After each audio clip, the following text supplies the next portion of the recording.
السلام عليكم حضورنا الكريم، وأهلا وسهلا بكم في أول أماسي المركز الثقافي العراقي بلندن في شهر رمضان المبارك، وكل عام وأنتم بألف خير. لقاؤنا اليوم مع ضيفة كريمة وطبيبة بارعة بمعنى الكلمة، من الرعيل الأول من الأطباء البريطانيين، وفوق ذلك سيدة حباها الله سبحانه وتعالى بنعمة الإيمان، فقد كانت تردد أمامي دائما عبارة مفادها: أنا مسلمة بشكل طبيعي. I am naturally a Muslim. التقيتها أول مرة في منتصف التسعينيات، ذهبت إليها في لقاء صحفي كان يفترض أن يكون عن الطب حسب مسؤولياتي في المجلة، لكن الحديث تحول إلى تجربة إسلامها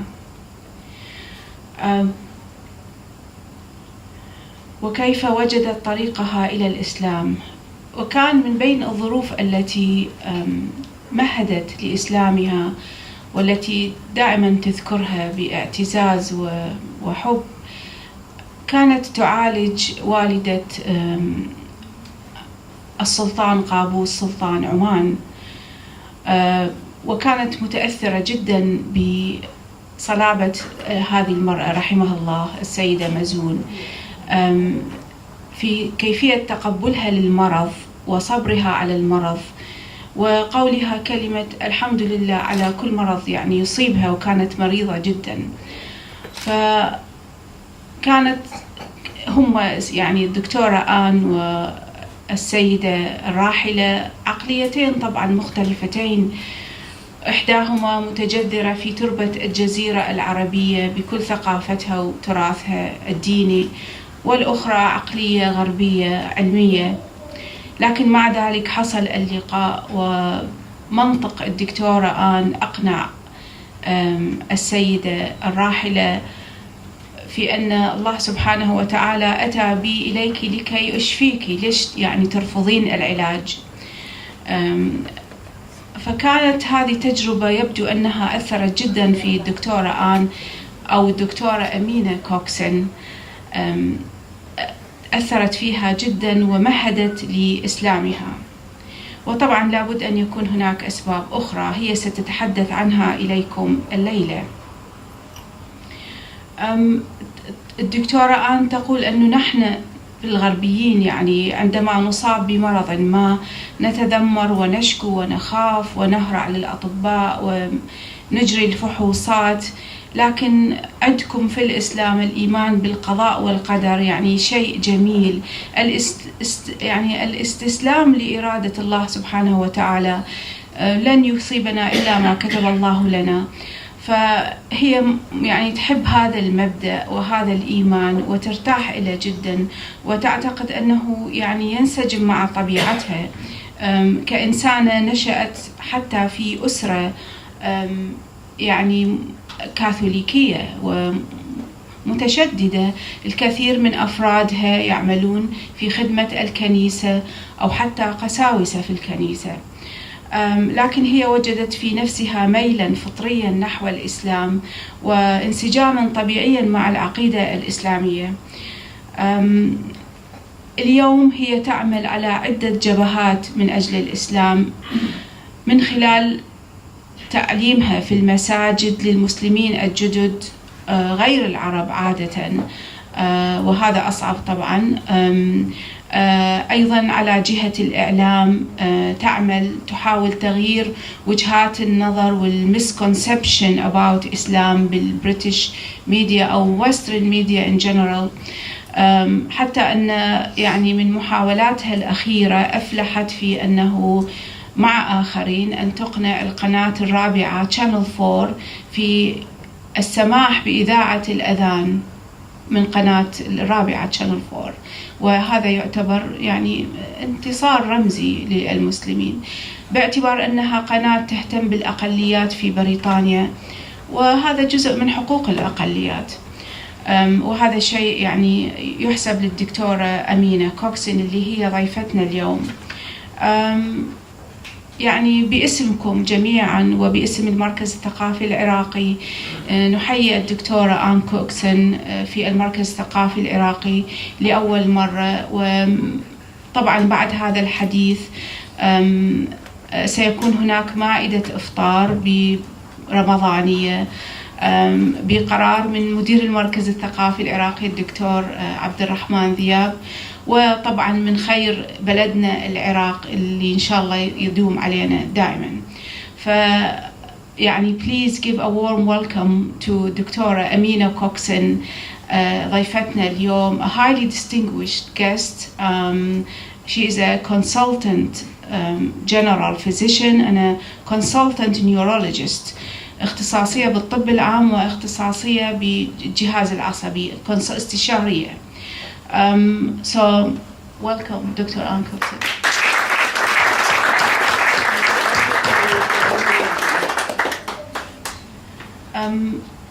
My first question to you, Dr. Coxon, was there a defining moment when you felt or you realized that you are a Muslim or you want to be a Muslim?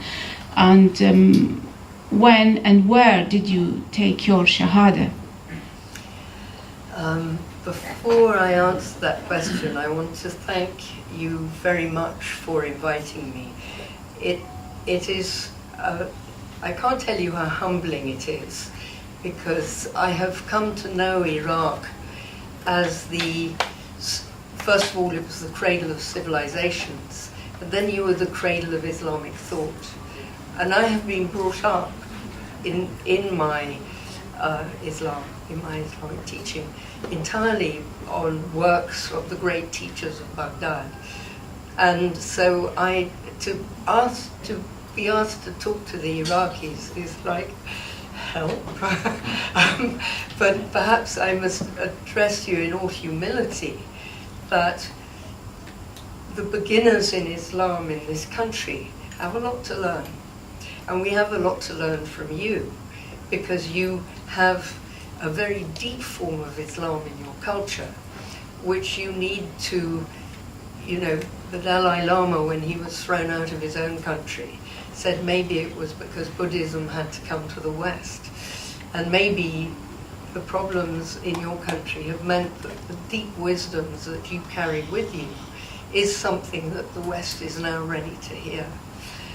So with that, please forgive me for my shortcomings, which you will realize are many, that I'm a beginner. I'm very grateful to be a beginner. It's better than not being anywhere at all. You're most welcome. So, the journey to Islam is a lifelong journey. It is not a moment in time, although there is a moment in time where you realize, no, it's going to happen. But the preparation for that, at least for the English, takes a very, very long time. I have always needed to believe in a God, the God. We have the same name. I call him God or Allah interchangeably. It's, as far as I'm concerned, the same name, and I'm referring to the same person, Rabbil Alameen, and the creator of the universe. My faith started as a very, very young child. I was brought up in America, and in 1945 came to Egypt. Egypt was at that time in the middle of a nationalist revolution, and colonial children were kidnap targets. So after 2 attempts at kidnap, my parents said, that's enough, and we're sending you to boarding school in England. I don't know if any of you have read the English classics, but there's a lovely book called Jane Eyre, which I would like to recommend you, and there was a school in there called Lowood Hall. Well, Lowood Hall was very like the school I went to in England. It was icy cold. In the morning there was ice on the top of the water that I was meant to wash in. The beds were hard. The food was uneatable, and as a spoilt American brat, I did not like it very much. But there was a priest who I decided was already dead because he was very old with extremely white hair and he had a very skinny neck and his skin was completely white, and I thought he came down from heaven to teach us our religious lessons, and then he went back to heaven. And when he came in, he said to us, "Put your head on the desks." And he said, "Now remember, God is in heaven. He is all around you. He is in you. And he loves you. And that's all that matters." And I recommend that as something you can teach your children, and they will never lose the sense of God, ever. However, life becomes more complicated. I was brought up Catholic, and I came to feel there was more. I can't explain why I wanted to feel there was more. I was energetic as a Catholic. I had learnt the Gospels in Latin, mainly because I was so bored at school, but it was regarded as an achievement. But it was still not enough, and it wasn't holding me. And I prayed to God. I said, "There's something more, and I don't know what it is. And you have given me the gift of stubbornness, and I'm not going away. I'm knocking on the door, and you have always said, 'Knock, and it shall be opened unto you.'" And I said, "I want to know what it is I don't know," which is an odd prayer, but it was the prayer I prayed. And I don't know why I knew there was something more. I don't know why. My concept of Arab was the guys who were trying to attack me. But on the other hand, I'd heard the adhan in Cairo, and that was beautiful. So I had a mixed picture of who these funny people were, who were called Muslims. And we had Sudanese staff, and they were lovely to me, so that was all right. So life went on, and then I was working, and as Wahida said when we first met, I went with a contingent of American and English doctors to meet the mother of the Sultan of Oman, a lady whose name was Bibi Mazoon. She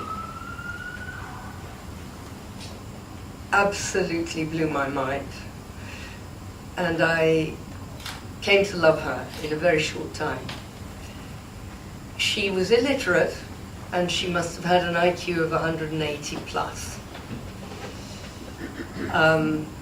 She was Hafiz of Quran, that's kind of normal. But I observed her in her majlises. She would see people, one after another, one after another, one after another, and they'd talk. She'd know everybody's names, and there'd be animated conversations. These were people she saw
insulin, which makes them very hungry.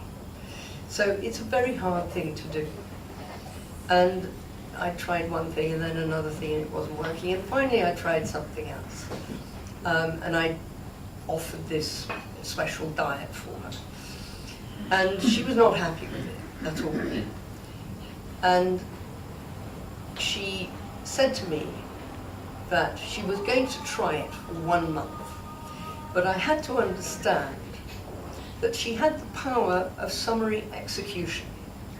And if she was not better at the end of a month, she would consider whether she would use her right to execute me.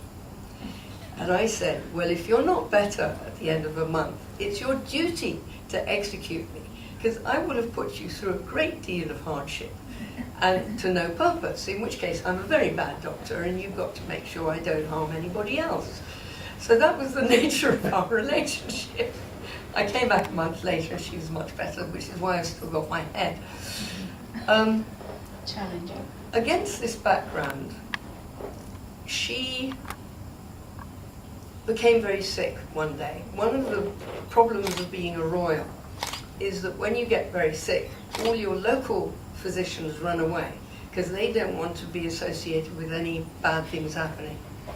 So I found myself with a lady in left ventricular failure with her nurse. I had all the equipment with the patient gasping for breath, blue foam coming out of her mouth, really on the point of death.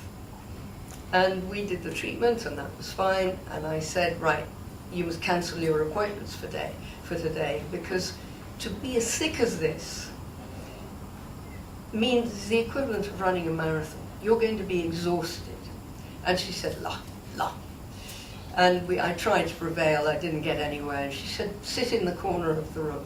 So I observed this Majlis and her gentleness and sweetness to one family after another. And she'd explained to me, she said, how could I rest when I know that these children would be crying, because this is the day they look forward to the whole year.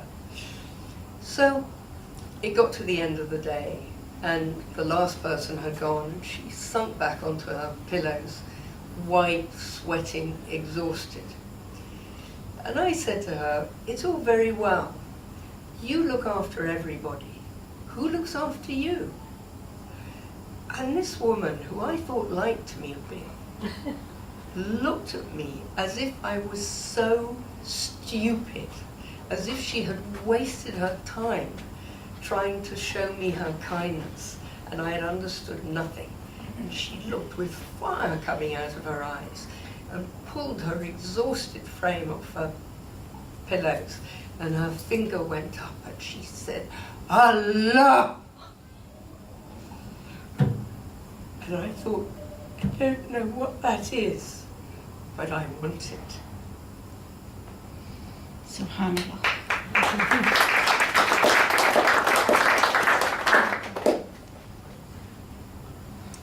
So that was a defining moment then.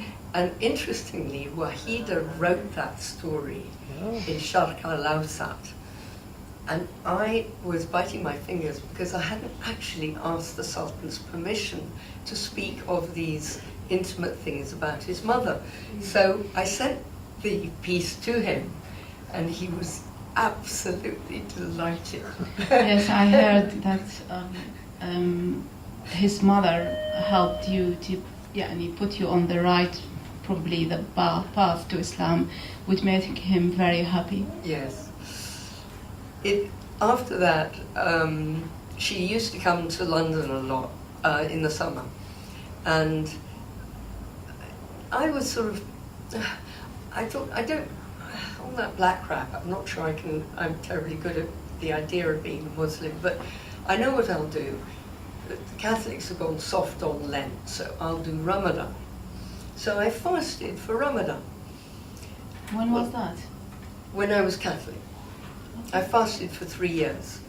And that is the first step. All you get is hungry. Maybe there is a nice benefit in being hungry, but as we will be discussing, Ramadan is more than that. But that was my introduction to it. And it was more or less this time, a long time ago, so it was a long fast.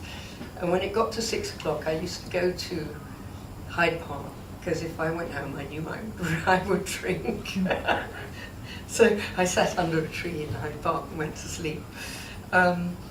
And I would go down to see Bibi at her place in Wargrave. And she came to understand that I was not eating dinner.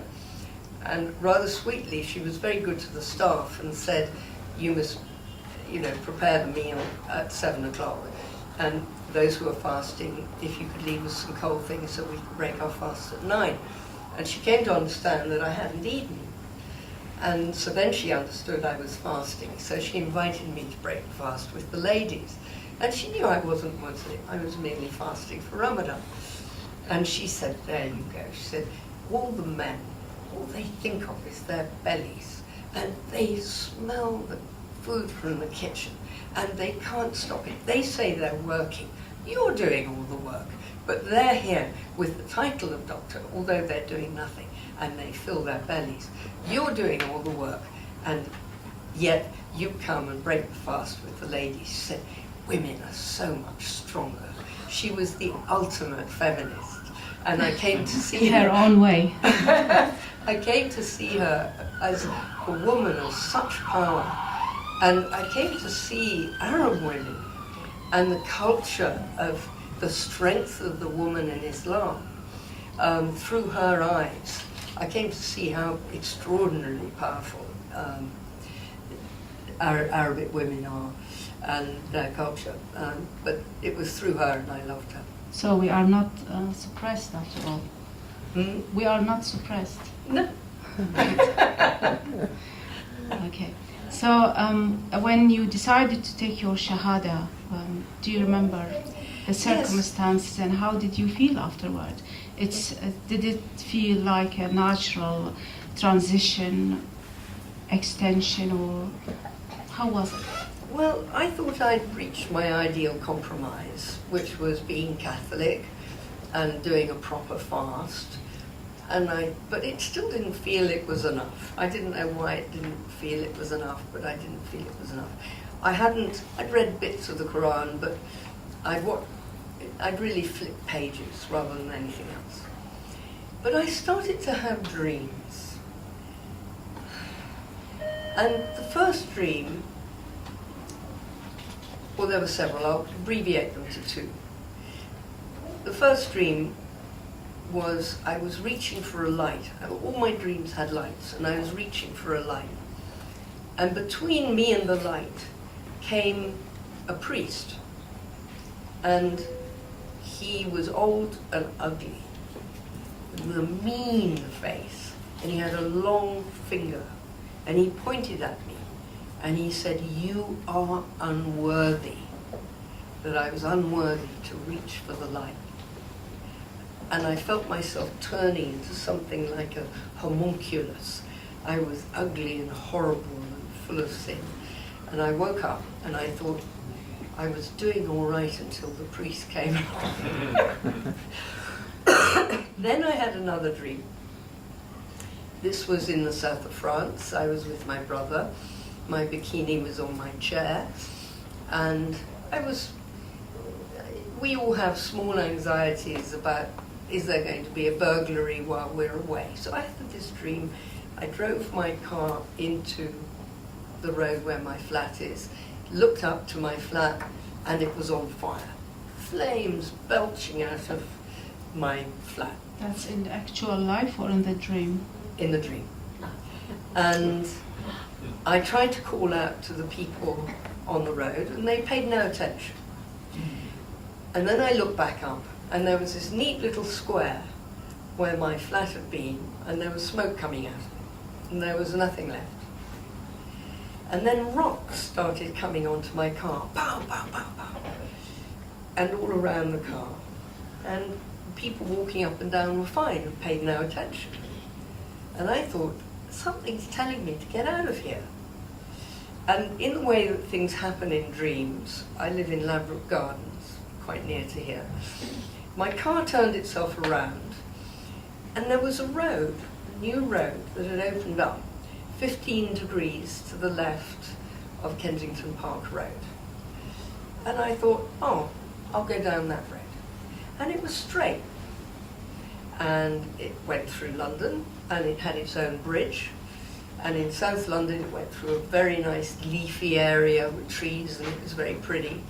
And then it went down a hill onto a very rocky, awful, hard, tough, low car was being shaken. And then there was this twin track straight across a desert landscape. And far into the distance, there was the light. And I'm driving in my Saab. I still have a Saab, not the same one. And I'm driving in my Saab, and I'm seeing a pattern forming, and I'm thinking, I have to know what that pattern is. And I watch and I watch and I watch, and then gradually it becomes clear, and it was Allah. And I woke up realizing I had to be Muslim. That's what the dream told me. And I'll just add in one little thing now, which was that when I had finally taken Shahada, which we'll get to in a minute, I invited an imam to help me find out Qibla in my flat. It's 15 degrees to the left of Kensington Park Road. And I had at the time of the dream, I had never heard Ihdina Sirat al-Mustaqim. So, Allah guides so many wills. Alhamdulillah. But when I finally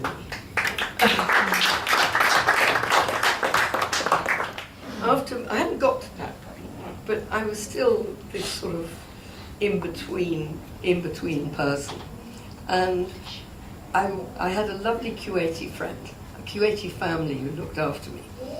And the pater familias, as I would say in Latin, the head of the family, who had 84 members of the family to lunch every Friday, was in London, and he'd run into financial difficulties, and his brother was ill, and I wasn't charging him anything, and he was grateful. And he and I played backgammon very well together. I learnt that in Egypt. And we played 13 games, and depending on who was cheating the most, one would win 7 and one would win 6. So whenever we met, out came the backgammon set and the shy, and we were happy. And he said to me, I'm so grateful, what can I give you? I want to give you all my sons in marriage. I'll give you all my debts. He's a very funny man. He said, there must be something I can give you. And suddenly it came to me, that it was Ramadan in 5 days' time, and I wanted to be Muslim for Ramadan. And I'd had this dream, but I'd done nothing about it. And I hadn't read the Quran, I hadn't prepared myself, I hadn't done anything. So I thought, I can't tell him that, but, I've had this feeling and I'll do some more work on it. He said, I know you had a thought, you must tell me what that thought was, I'll give it to you. So I said, no, I can't tell you because you'll have to say anything but that, and I don't want to hurt you. And so that conversation went on. So I finally said, okay, this is what happened. It came to my heart, I want to be Muslim for Ramadan, but I'm not good enough. And his face fell, and he burst into tears. And he went to get his wife, and she burst into tears, and they were hugging each other. And then they got their children, and they were dancing around, and I was thinking, what's going on? So the next day, he brought me to Central London Mosque. He gave me my name, which is Amina, and I became Muslim.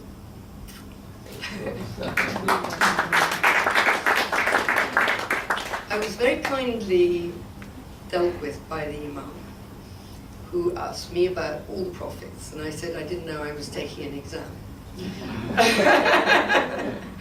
I said, I can tell you about some of them, but I can't tell you about all of them. And then he asked me about Isa Salam, and I said, I'm not giving up Isa Salam. He's been on my shoulder, my right shoulder, the whole of my life, and he's always going to be there. And he said, you don't have to give him up because he's Ruh Allah. So then Ruh Allah. Yeah. That's what you mean. Yeah. And then he said, you're already old, so you don't have to wear hijab. And the most important thing is for you to work in your community, and through your actions, they will come to know Islam through you. That was my instruction. So I had a lot to learn, and I still have a lot to learn. But when I started, it was like I was wandering on a moonscape, and I knew something very profound had happened, but I was learning the Alif Ba Ta. I was starting absolutely all over again at the beginning. I had another dream. I'm big at dreams. I had a dream that I'd been given this key, and it was a big key, and I'd had to find the house that this key belonged to. And I was wandering along, and I saw this immense mansion. And I went up to it, put the key in the lock. The door opened. I thought, wow.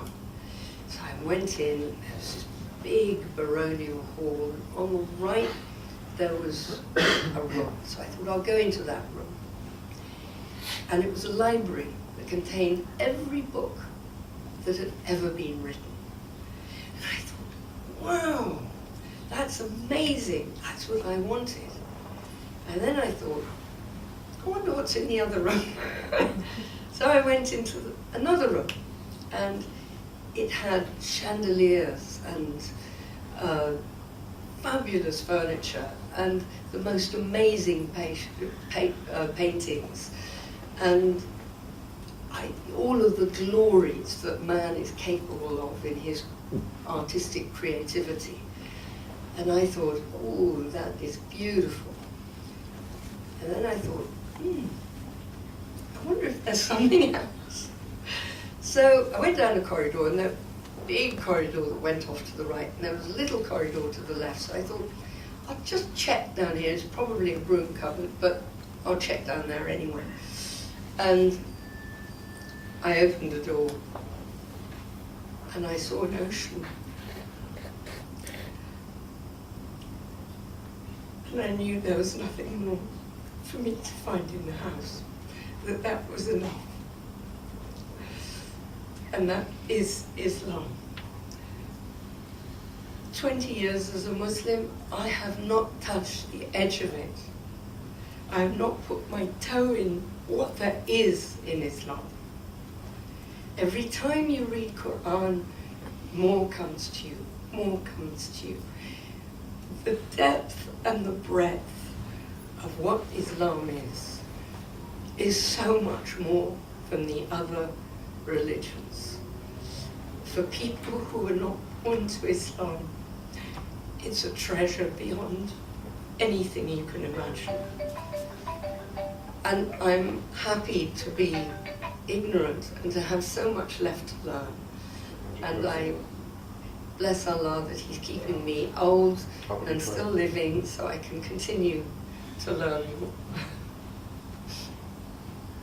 Your dreams were certainly visions and very meaningful. All we could say is congratulations. Allah guides whom He wills. I'm not intelligent enough to have dreams like that. Simple. So now you come to your family and their reaction and responses towards your change of faith. Well, this dunya is a little bit more difficult, and this is where you crash to earth.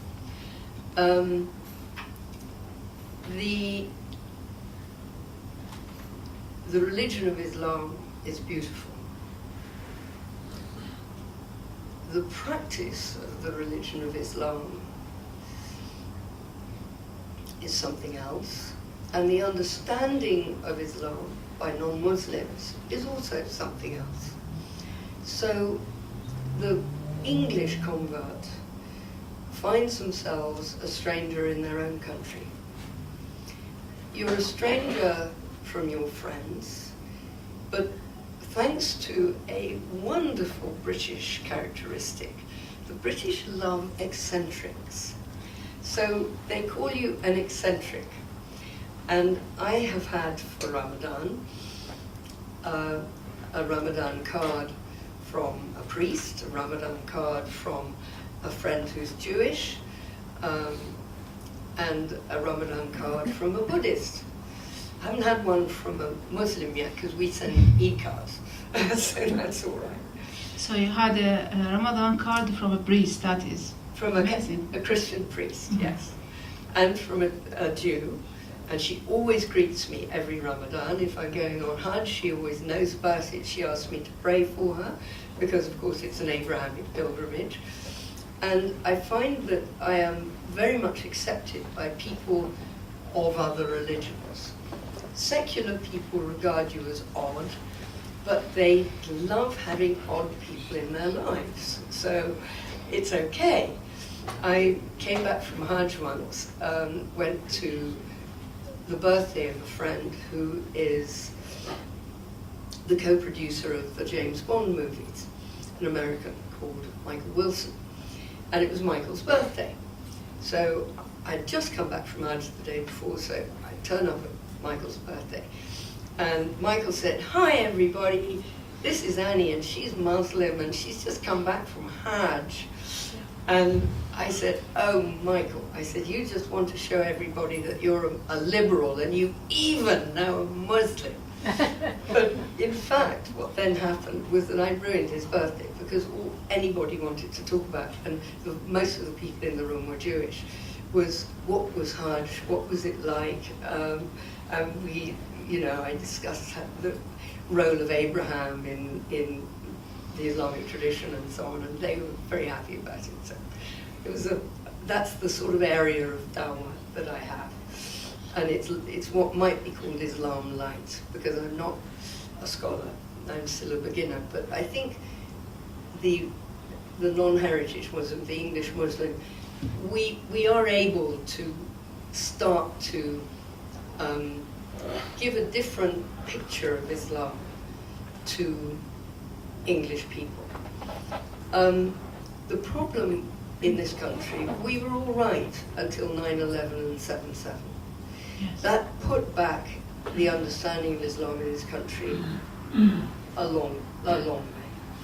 And I still have people who hear the word Muslim and they expect to see blood coming out of my fingers. And it's sad. It's really, really sad. My sister-in-law is one of them. And I'm no longer welcome in my brother's home, which is a deep grief to me because he lives in America and he lives in deep country, and it probably means I will see him for 10 minutes a year, and he's old and that's it. He's the only real family I have. But his wife will not let me in the home. But despite the misconceptions about Islam since the 11th of September and the explosions in New York, the number of British Muslims have increased. Yes. It has been said, according to one statistics, that 50,000 Muslims, British people, converted to Islam since. So that's another aspect of the whole thing. I think that the dawah, it has to be slow and subtle when it involves the British. We are people who have a very old history and culture, and we don't like change. But we do accept change slowly. We have a liberal tradition. The interesting thing about respect for Islam is that respect for Islam has been slowly coming into the English consciousness for a long time. John Donne, one of our poets, was a big respecter of Islam. Thomas Carlyle wrote famously about the Prophet and wanted to write more and to say more, but was told, "You better quieten down, this is becoming a bit too much." But he regarded the Prophet Muhammad, peace be upon him, as the greatest hero of all time. Famously, George Bernard Shaw said the same thing. He said, of all leaders, the greatest leader ever, if you tick all the boxes of leadership, was the Prophet Muhammad. And he wanted to write a play about the Prophet, but he realized that what he called the Turkish ambassador might get upset, and so he wrote St. Joan instead. I wish he'd written about the Prophet. It would have been a good play. So, within English intelligentsia, the wisdom that is present in Islam has been recognized for some time. When you look at the demographic of the converts to Islam, you'll find that 70% are female, and of those, there is a wide representation of people of university or college level education. So, if you like, this is it's conversion through understanding, and the women who convert have a hard time. This is where we get to the nitty-gritty of the bumpy road that I had in my dream, because not only are you excluded from some people who just cannot cope with the fact you're Muslim, but the Muslims exclude you as well. And I learned that, of course, that mosques in this country are really cultural islands, and for the colonial to wander in is about the worst thing that could happen to them. And I was an ingenue. I didn't know that people wouldn't like to see me. I thought, people would welcome me, and I didn't realize that I was not welcome. And I'm fasting, so I can't say too many bad things, but the bad things didn't just happen to me, they've happened to a lot of people. And it's a generally held view now that we warn beginner Muslims, more female than male, but it happens to the men too. Just be gentle with your Muslim people in the mosque, and don't be surprised if you go to the same mosque for 5 years, not one person will say Salamu Alaikum or Eid Mubarak. Not one. They will look at you, see you're white, and walk on by. And that is who we are, strangers in our own land. You won't be for long, hopefully, and it doesn't seem to be the case from now. There is a sweet end to the story, because 3 years ago, the guys who washed my car in the car park, who are Africans, I was moaning to them, I wonder which mosque I'll go to for Tarawih prayers this year, to be squashed out of the line and put at the back, and all of the ways that you're very subtly dissed. And he said, we are having our community centre for the first time in Peckham. So I thought, well, I'd already been thrown out of a Naqshbandi centre in Peckham, so I wasn't terribly happy about driving all the way, actually past that one to another area, but nevertheless, I went. And if you follow Channel 5 for 4, you'll see a 5-minute clip of me arriving at my new home. To get to it, you go to Peckham Rise station, and then there's Khan's supermarket with a luggage shop next door, and you go through the luggage shop, and you go up the back stairs, past the loo rolls and Kleenex and other stocks, and then you find all the shoes, and you go past the shoes, and you finally get to the top, and there is a Sierra Leone and Guinea community of Africans. And now there are 2 whites, there's an Irish brother as well. And they now actually have 10 converts. So the sweetness about the Africans is it didn't occur to them to be other than welcoming. They didn't know that they were meant not to welcome. Nobody told them that. And they could not have been sweeter. So I have found my... So, some experts still talk about the Islamification of Britain. They see it as a danger. Although some British Muslims, I follow up with these, that Islam is going to be good for Britain. What do you think? Prince Charles wishes the constitution to be changed so that he can be defender of faith, not defender of the faith. I hope they will let him. when he is crowned, that they will let him change the constitution. It's one word, but it means everything. Yes. And he is very pro-Muslim. He was taught by Zaki Badawi, Allah yarhamhu, and he came to Zaki's memorial service or meeting at SOAS. And it's very difficult for a future king to be honest. And he said, I have very few people I can trust. But I trusted Zaki Badawi. And he counseled me. He gave me wise guidance.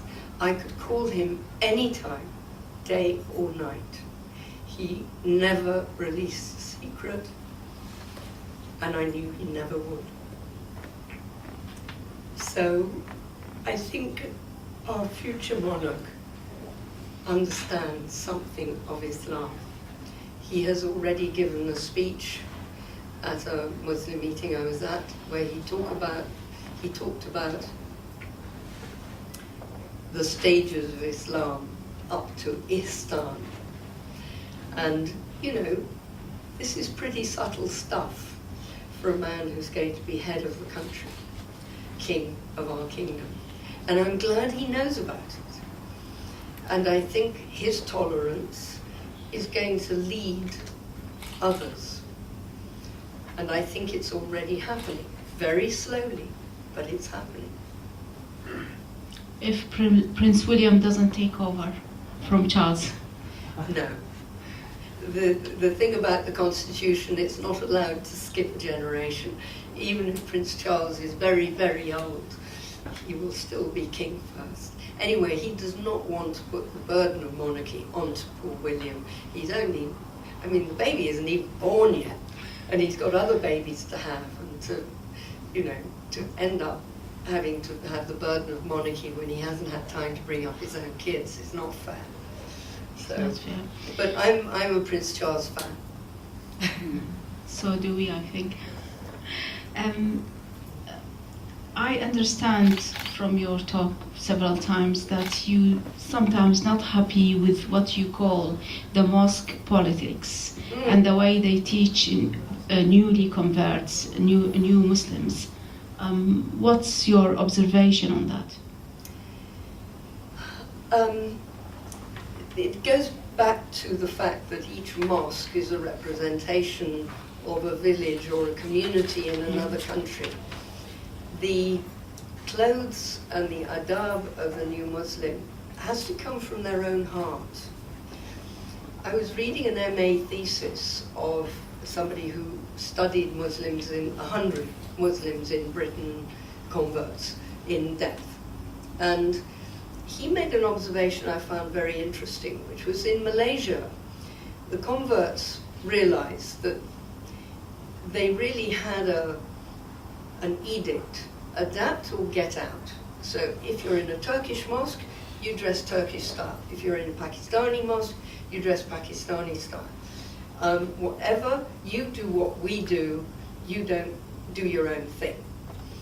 Well, I'm English, and I'm not Pakistani, and I'm not Turkish. And I want my own identity as a Muslim. Allah didn't intend me to become Pakistani, otherwise I'd have been born Pakistani. So the Malaysian converts took them 18 years, but they got their own center. And what the Malaysian Muslims found really interesting was that people would come to this center dressed in miniskirts with cleavages and a t-shirt and shorts or whatever, and be utterly welcomed. That the converts did not give a damn what the person was, what they were wearing, what their adab was, that they had time to learn all of these things. Main thing was that they were seeking Allah and anyone seeking Allah is welcome. And that would be a bit of a shock to some of our Pakistani brothers. And I've said something naughty and I'm fasting, and please may Allah forgive me. Inshallah. So the newly converts or English Muslims, what do they need from us? Can you enlighten us on this? I don't think I've got anything to teach a heritage Muslim. I'm here to learn.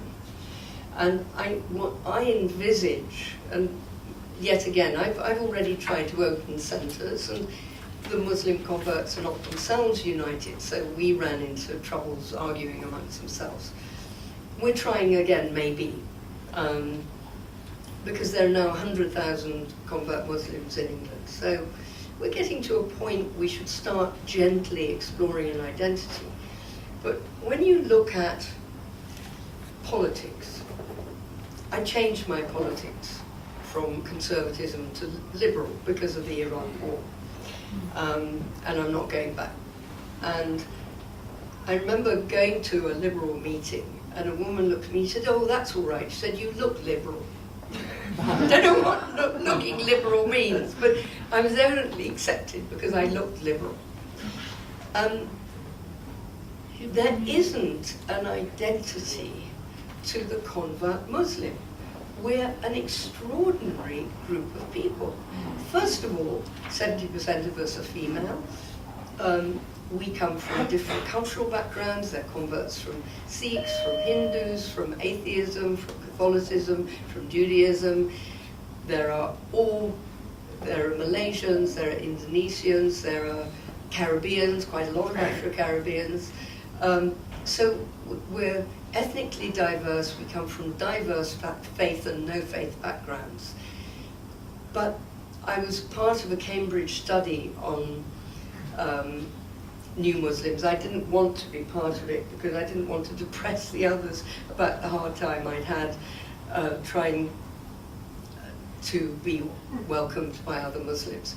And I didn't want to put them off. But nevertheless, I ended up being asked to speak instead, which is a sneaky way of getting me there.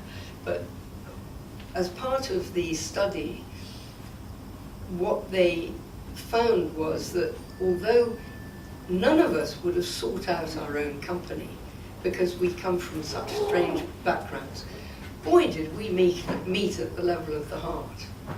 We absolutely recognized one another. And, you know, in the Cambridge weekend group, we were in dormitories, the students' dormitories, and we were talking till 3 in the morning, you know, absolutely with this burden of communication of what we've been through. But none of us, not for a second, would leave Islam. You know, that's a no-brainer. Sorry. I mean, in particular, the English converts or what they say white British converts. I was asking what. I mean, I understand from what you said you are strangers in your own land. Yes. So you seem to have. But what we need, we're babies, we're illiterate, we know nothing. We need a lot of education. Islam is a big, big, big country, and we have a lot to learn. Maybe one day, you know, a lot of us do, like me, do mosque hopping. I get something from one mosque, then I go to another one, then I go to another one, stay in the back, learn as much as you can. Obviously, I've had individual friends who've helped me a great deal. But I think the most you can do is to, when you meet English Muslims, is to not patronize their illiteracy and to welcome them, even though they are making mistakes, their adab is maybe not that good. I was in Medina, and I was reading my Quran, and this woman came up to me and spoke to me immediately in English and wanted me to meet her husband. So I said, I'd be delighted, and went out, and I said to her, how did you know I was English? And she said, oh, I saw you walk in. I said, I'm in an abaya and a hijab. How do you know I'm English? She said, well, you walked in like you own the place. Not very good. Maybe she meant it differently, but couldn't say. No. I mean, that's the way the English walk. So I got a lot to learn. But I see it as a positive comment. Tell us about your recent victories with the British media, and how did you manage to convince a main channel like Channel 4 to broadcast the Adhan? And why is it in particular the Fajr Adhan? Why is it not the daytime Adhans? What's the concept behind this? Islam and television has been a love-hate relationship for some time. The first really big channel to embrace Islam was BBC 4, who filmed the Hajj for the first time. This was a long time ago, and I was in the film. And there were three of us. There was a Pakistani policeman, who's now head of the anti-terrorism squad, and his son, who was then 10. There was an Egyptian girl who never prayed, whose family was secular, who was at university, and somebody said, why don't we go on Hajj? And she said, what a good idea. And so she was the innocent ingénue who was there to Explore, just maybe. explore, just be open. And she was fresh and wonderful. And then there was me, looking for symbolism in everything and taking things from the English or a Western point of view. So it was three good points of balance, well crafted. Navid Akhtar, who was the producer, brought the footage back, and the Pakistani committee said, well, of course, you've got to drop the footage of the English woman, because no English person can ever represent Islam. And he said, she's not representing Islam, she's representing herself. She's a pilgrim, you know. She's not an alim, she's just an ordinary pilgrim. Yes, but we couldn't have an English person representing in the place of a Muslim, because she's English, so she's not Muslim. And they couldn't get it. You know, even though I was being followed on Hajj, saying things that clearly meant that I understood what I was doing. So the Christian head of broadcasting wanted me in because she thought a lot of people would identify with me who didn't identify with the others. So the compromise was that the film would be allowed with me included, but I was not to be invited to the launch, and Navid Akhtar was to be sacked from the BBC, which he was. He's done very well since, by the way. But Navid is a very skilled diplomat as well as a very good producer. And it's Navid that's been working on the media in general to give a fairer view of Islam, given the column inches given to the jihadists, by which I mean not the noble jihad, but the terrorism, delinquent jihad, which I regard as a perversion. And the head of Channel 4, whose name is David Abraham, it's interesting that we have the support of the Jews in a very prominent way.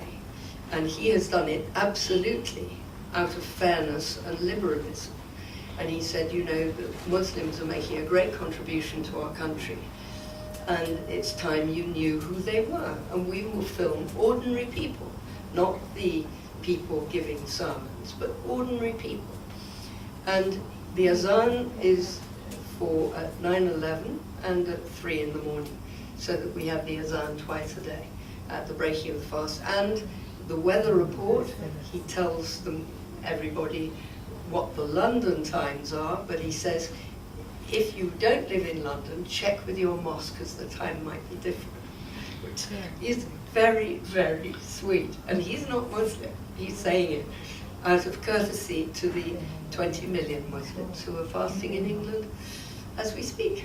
That's one good step forward, certainly. Do you see yourself as a mujahid with yourself? No, I'm a learner. I'm a beginner. I wish I was a mujahid. Well, you're doing jihad with yourself. I mean, That's what a Muslim does. I'm a mujahid for myself, and I was told that it's much harder for old people to change their habits. So, yes, I've got a long way to go. A long way to go. Please submit your questions if you would like to ask Dr. Amina anything about her life as a Muslim. Well, do you think that Judaism or Christianity, they should become Muslims because it's the last messenger of God? Or What fascinates me is the block. You know, when I was Catholic, I saw Islam as the other. Not just because in Egypt they were trying to kill me, but you know, I just saw them they were not of my culture. And it never occurred to me that I would, the depth of my ignorance never occurred to me. I'm ashamed of it. I was brainwashed, if you like, as a Catholic, to call Muslims unbelievers. Give me a break. That's not right. And what's interesting is that there are a lot of converts from Catholicism, which is maybe of the Christian faiths the most intellectually rigorous. And of the priests who change, the majority are Jesuits, and they are the most intellectually rigorous. So, you know, you absolutely cannot but be convinced by the truth. What is the block is your culture, and you don't want to upset your family. And, you know, if you're a priest, how will you earn your living? You know, suddenly you don't. It's very difficult. But for the truth, people will do anything. And Islam, the depth of this ocean that I found in my little house, even though it was in a side road. do you think they should, or They should, but it's all they one should religion. But convert at to least Islam? well, Because it's the last it depends. one, or it doesn't matter because it's all the religion of the Well, God? Surat al-Baqarah is very clear, I think, that there are good people from the other faiths. But he is equally clear, if you have been shown Islam, and you do not accept it, that's another dialogue. I was shown Islam through dreams, through a circumstance of meeting an extraordinary woman. But that followed me praying. I know there's something out there, and I don't know what it is. Let me find what I don't know. In my wildest dreams, I would not have imagined it was Islam at the time I was praying for it. If somebody had bluntly told me, well, what you're praying for is Islam, I say, get lost. I would have been rude. So, you know, we must be kind to them. But a lot of my convert brothers are Jewish. Well, see, as far as I can see, there is good people in Judaism, there are very good people in Christianity. No doubt as about well this. as very good people Absolutely. in Muslim. But is that necessary? Because the Islam is the third The God's last. religion. They should convert, or They should convert, but only if they have been led to Islam in the right way. I mean, Islam is completely different. Judaism is a narrative with a bit of teaching. The Gospels are a narrative with a bit of teaching. The Quran is a teaching with a bit of narrative. It's a huge teaching. It is so much more than the other two.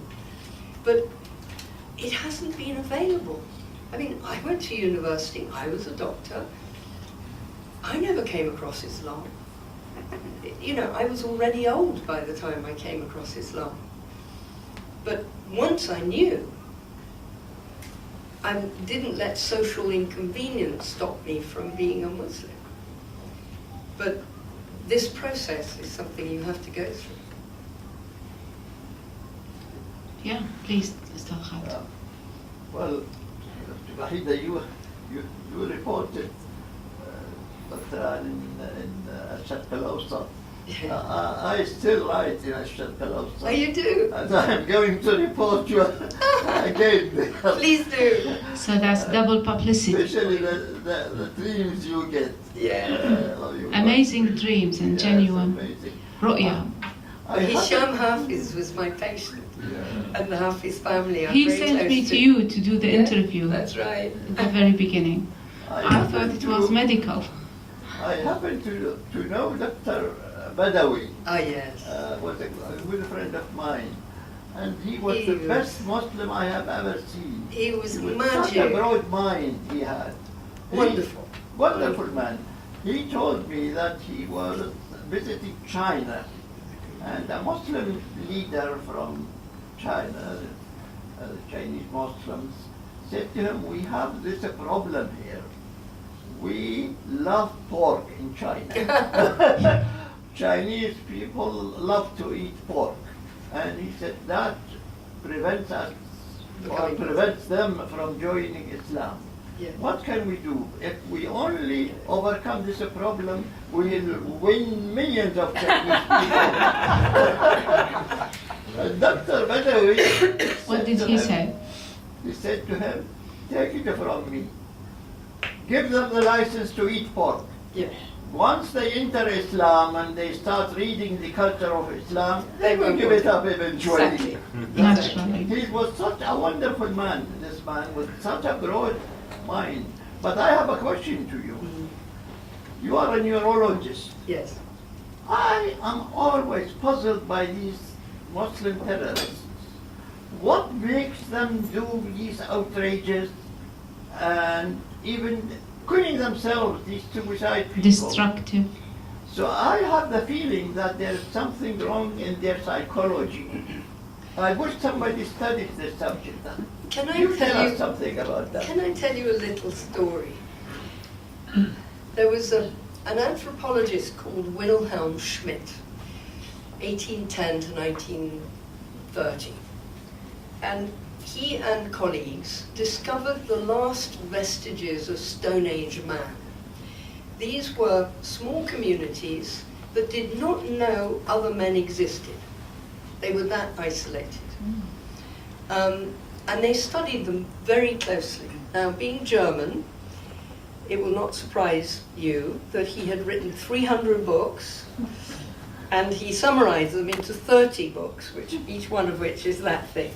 And I've read one notebook, which was translated into English.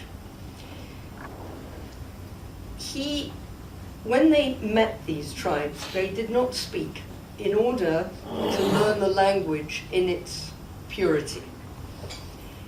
When they studied these communities, which were in Canada, California, Tierra del Fuego, several in Africa, some in Eastern Europe, one Semitic one, one Chinese one Tasmanian one.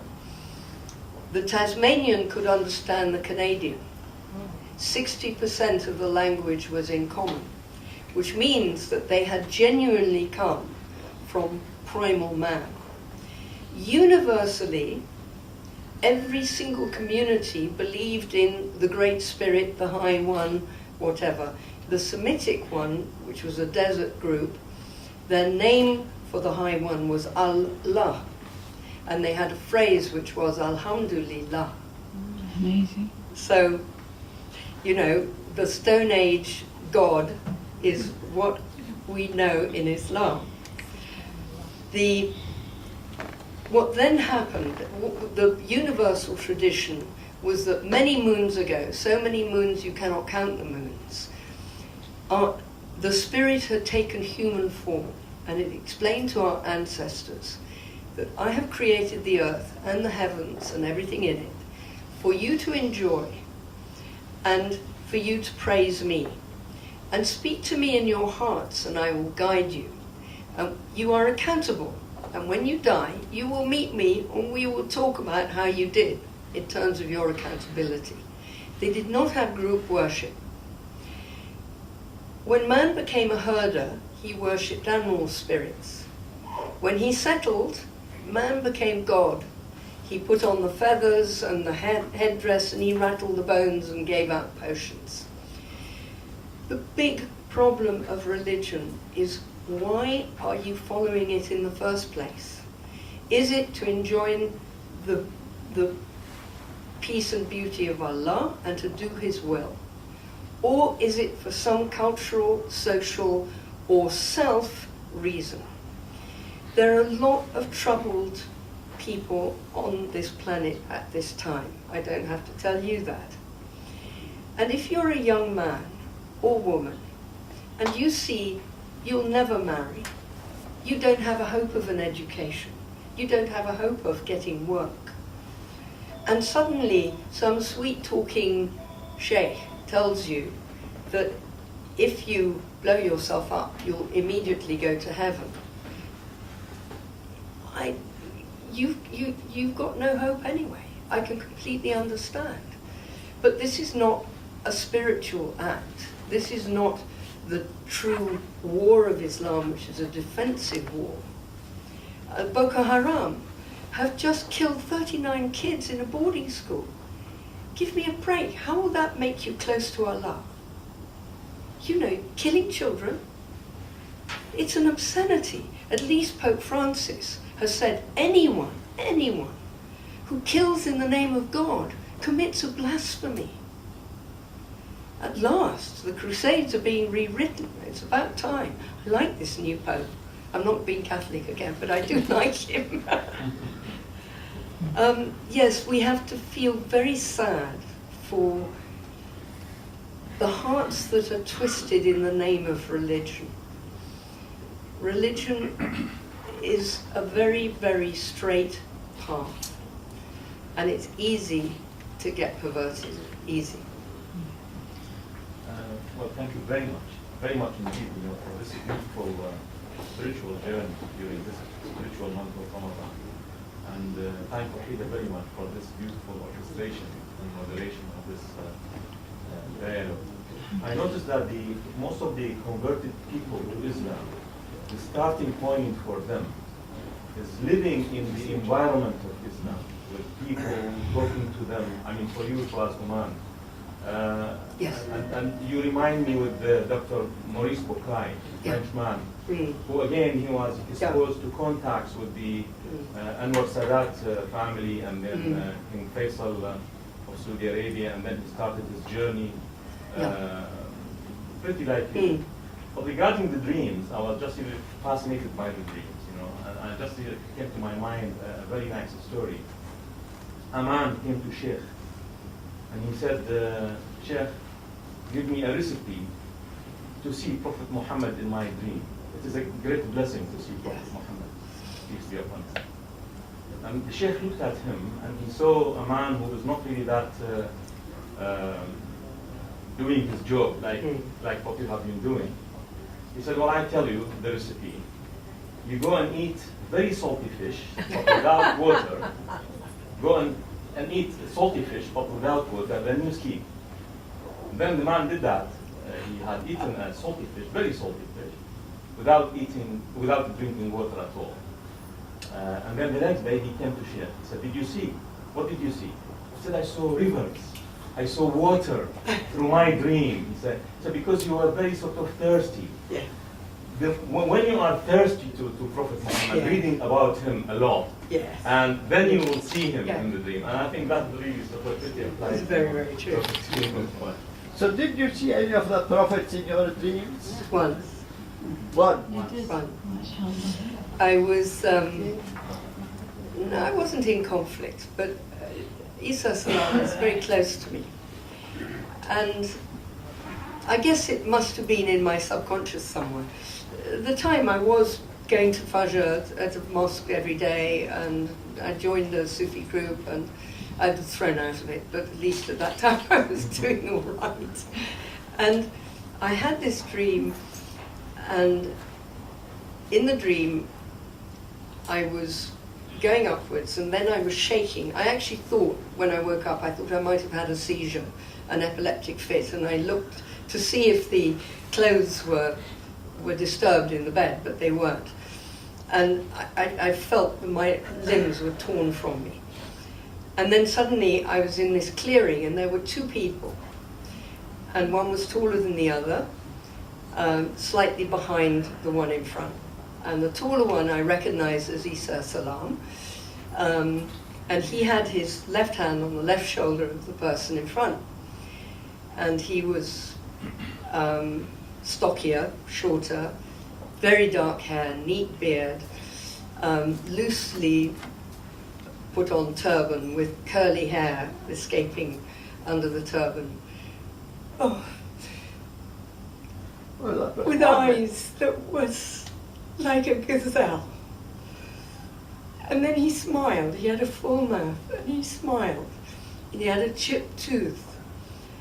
I didn't know he chipped his tooth at Battle Wood. I didn't know. And I just saw that smile. So you saw two prophets, not one. It was so sweet. Just one question to you, sorry. I mean, you mentioned that Allah and Alhamdulillah and that ancient the story that you mentioned about Allah, Allah.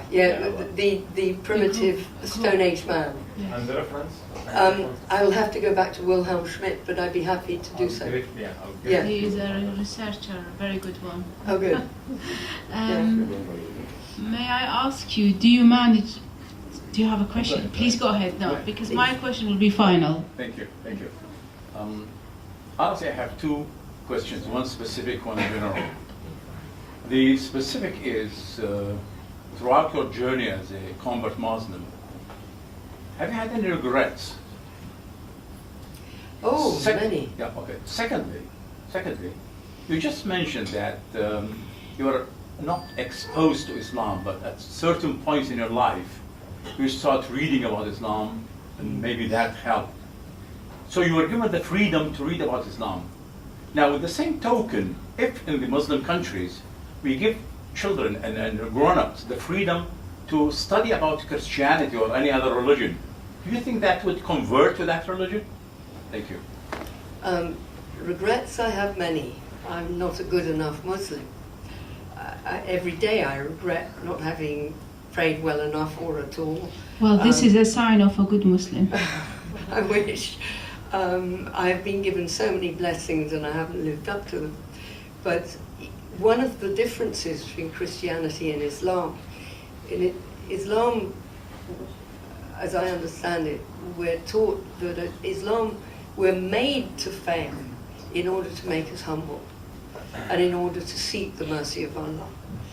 That our failure is a given, but the shaitan will make us arrogant and turn away from Allah because we want to be good people. And so when we say astaghfirullah, when I say astaghfirullah in Islam, you know, I praise Allah that He's brought me this far, and I apologize for not having got further. Only He knows my capacity, but even my own logic tells me I could have done more.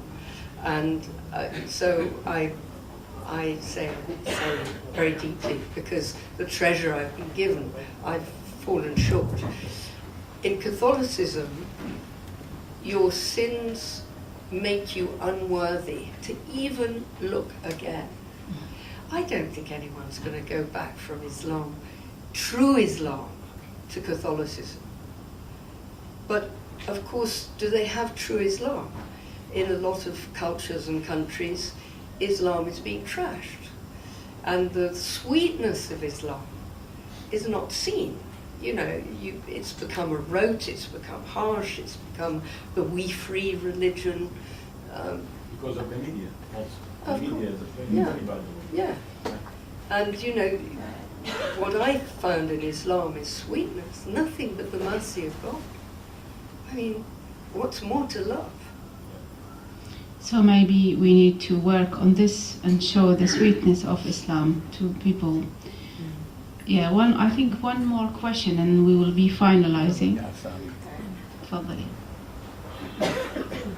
You mentioned that you went to Hajj and doing the steps and following the regulations of Hajj.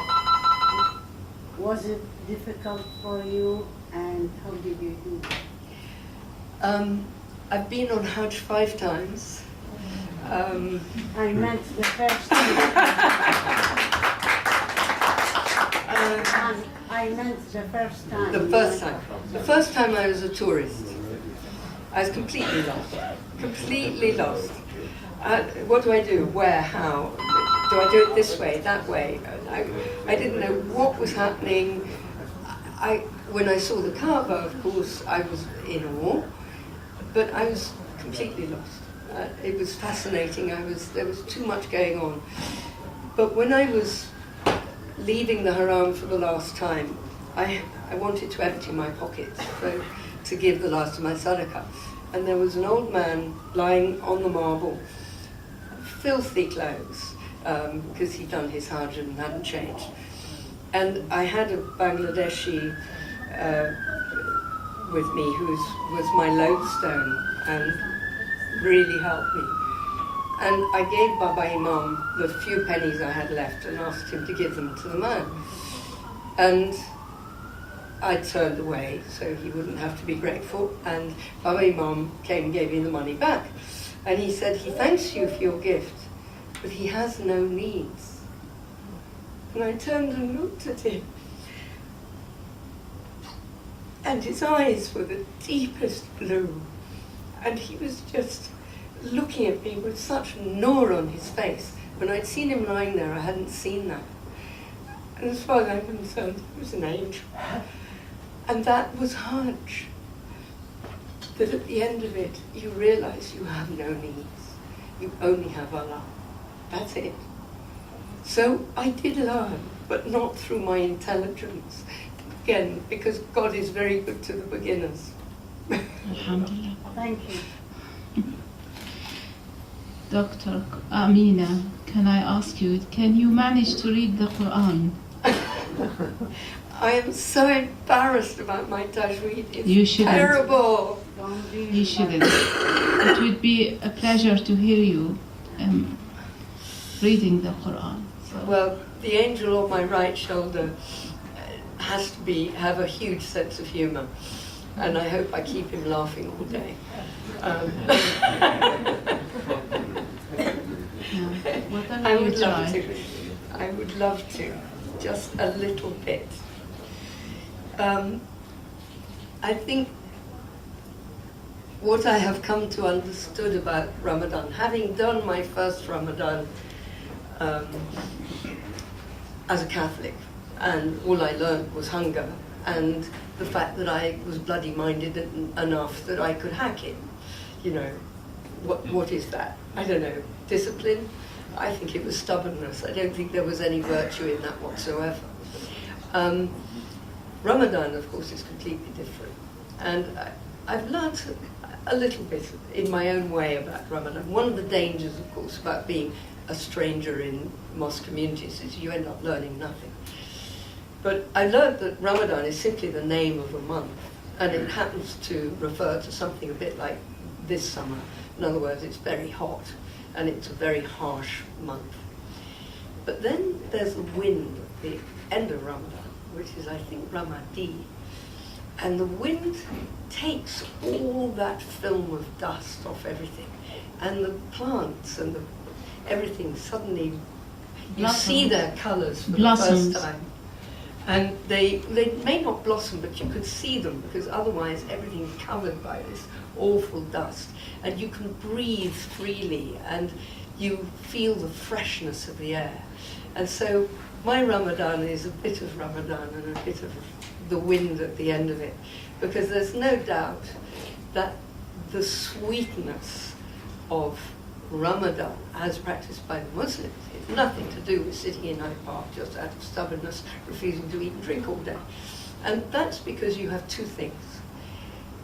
You're not just fasting in your mouth. Every part of you, every cell in your body is learning to obey the will of Allah. So where you want to watch Law and Order, you think, Ramadan. Leave it till later. Where you'd want to slag off somebody, which I do, because my tongue is a very bad one. You don't. And so, I can't teach you your religion. And the other thing, it's the Quran. And physiologically, you break your fast, what happens? Whee! You come alive. And you immediately go to the mosque and you read the Quran. And it's completely different reading the Quran in Ramadan to the rest of the year. Because you have the freshness of your brain, which has been completely jellified for the whole day, and you barely got through the day, and suddenly it's fresh, and the words leap off the page, and they leap into your heart. I mean, this is the most beautiful month, and my Christian friends say, what's so special? It's very difficult to explain to them. So if you please laugh as much as you like, because Allah, No, we won't. Allah is very happy with his beginners. Although I must say, by the age of 20, I should have learned to have better tajweed than I do now.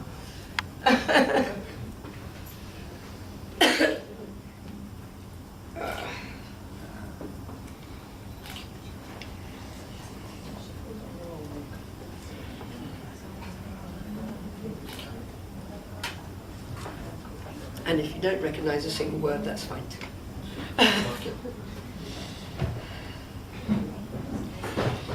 أعوذ بالله من الشيطان الرجيم بسم الله الرحمن الرحيم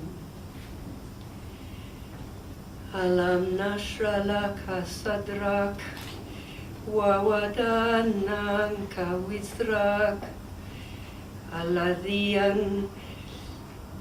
أنقض ظهرك ورفعنا لك ذكرك فإن مع العسر يسرا إن مع العسر يسرا فإن فرغت فانصب وإلى ربك فارغب.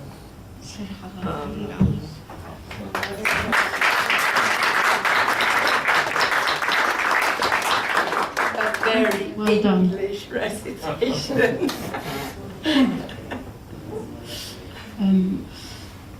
بما أن وقت الإفطار يقترب، نحب نشكر الدكتورة آن على حضورها اليوم، لكن قبل هذا مدير المركز الثقافي الدكتور عبد الرحمن يحب أن يقدم هدية للدكتورة أمينة. A present for you from Dr. Abdurrahman, the director of the Iraqi Cultural Center.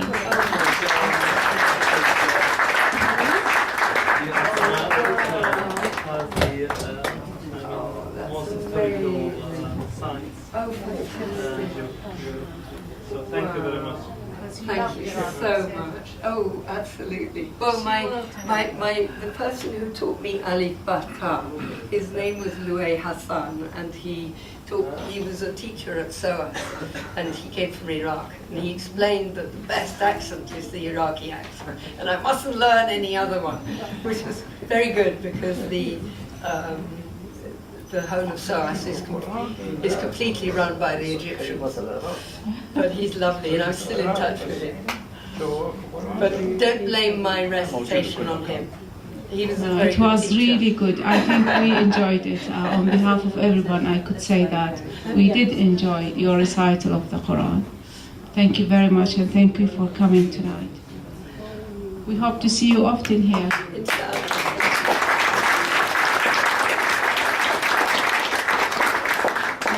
Now we can relax until the iftar dinner arrives. Anybody wants to ask any more questions? Yes, I'm game. please, meanwhile. Yeah. You mentioned that about 70% of the converts are female. I'm kind of surprised given the ramifications of Islam, especially now that women probably have a lower status, they are mistreated, and polygamy and all. So why come from certain females for that? This is one question. Yeah. And the other is that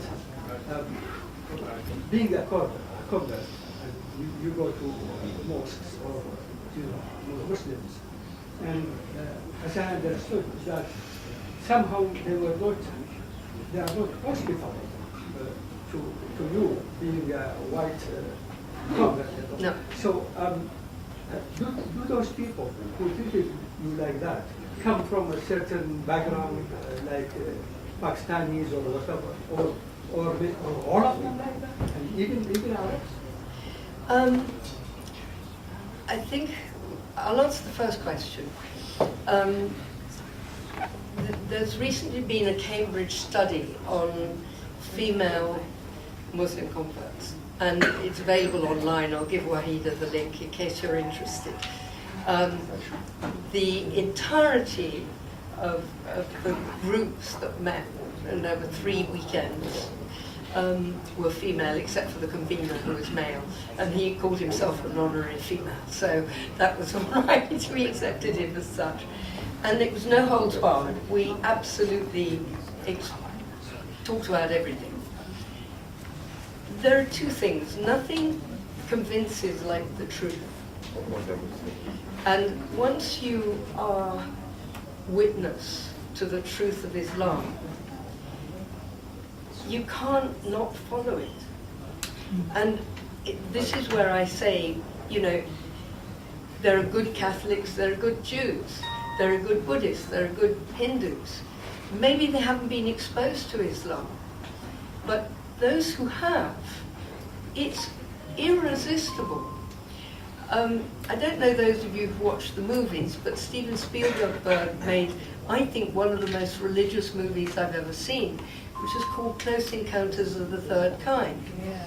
And in this movie, this man starts having an odd dream image. He can't explain what it is, and he starts drawing it, and then he starts making models, and the models get bigger and bigger, and it's actually a mountain. And he's obsessed with it. He stops going to work, and he just does this mountain. And then one day his son points to the television. There's a picture of the same mountain that he's been making. And he turns up the sound, and the Americans have walled off this area of America, which is for special weapons practice. And he'd never seen this mountain, and he knows he has to go to the mountain. So he gets through all the barriers that encircle this mountain. He climbs up where there aren't any spy posts and so on. Finally gets there, and he's hiding. And then he sees there are a lot of people on the top of the mountain. And then he sees why they didn't want anyone there, because suddenly, out of the far horizon comes this huge spaceship. And as it arrives, it's even bigger than you can possibly imagine. It's so immense. And it somehow hovers just above the mountain. If it had landed, it would have crushed the whole mountain. And out of it come these spindly little creatures who say, peace. And that was the terrible truth the Americans couldn't let anybody know. So the sweetness of Islam, once you have been given a taste of it, those of us who converted, we're lucky. We're the ones who've been guided. And it doesn't matter what we go through, we don't mind. Now, there are problems. First of all, the English convert brothers want to marry Pakistani or Arab wives. They don't want to marry English converts. So some of the English women have been married, some to Pakistanis, some to Arabs, one to an African sheikh. But on the whole, it's not too many. There's a group of English Muslims in Norwich who, and then one of them married the daughter of a fellow English Muslim, and that was the first marriage from converts. Unfortunately, it didn't last, but never mind, it happened. But the problem with the image of the convert woman was that we had a life before, which maybe was immoral, which maybe involved alcohol, which maybe involved drugs, which maybe involved all sorts of stuff. And so people don't want that as the mother of their children, which is very sad, because I've seen some exemplary young Muslim sisters who, mashallah, I mean, they are just so special. But marriage? Nada. Not even one person suggesting anything, which is sad, but inshallah it will change. And I pray for them that they will have good husbands who recognize their worth. The second question,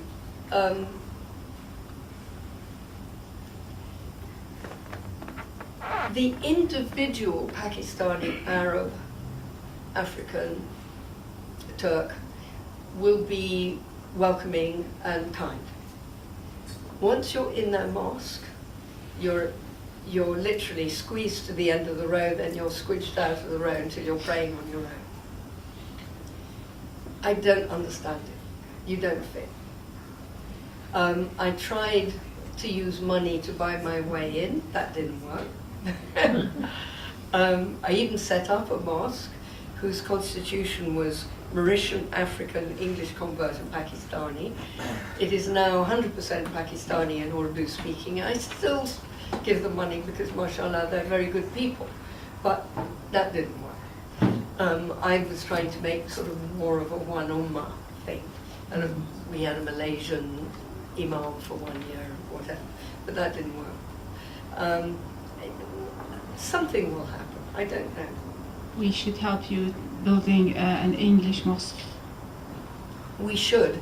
I don't think we're there yet, because to have a mosque, you really should have your own imam who is English.